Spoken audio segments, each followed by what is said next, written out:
مکے کے ایک ایسے مشہور و معروف بزنس مین کا ذکر کرنا چاہتا ہوں کہ جو اس وقت 1400 سال پہلے مکے کا ریچسٹ مین ان مکہ، ملینر، مگر یہ پیسے والے ہیں، ملینر ہیں، مگر یہ عجیب ہی ملینر ہیں۔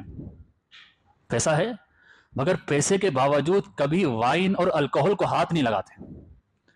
یہ عجیب پیسے والے، پیسہ ہے، مال ہے، دولت ہے، امیری ہے، رچ پرسن ہے، مگر کبھی بھی زنا کے قریب بھی نہیں گئے۔ یہ ایسے پیسے والے ہیں کبھی زندگی میں گیمبلنگ نہیں کی۔ یہ ایسے پیسے والے ہیں کہ ساری زندگی میوزک، نائٹ کلبز ان سے دور رہے۔ یہ ایسے پیسے والے کہ ان کا اخلاق، ان کا کریکٹر اتنا صاف ستھرا کہ قریش جو قبیلہ تھا، ٹرائب تھا، وہ ان کو اپنا محبوب سمجھا کرتے تھے۔ یہ ایسے پیسے والے تھے کہ اخلاق اور کردار اسلام سے پہلے بھی اچھا تھا اور اسلام میں آنے کے بعد مزید نمایاں ہو گیا۔ یہ ایسے پیسے والے تھے کہ ان کے چہرے پر ایک مٹھی داڑھی تھی۔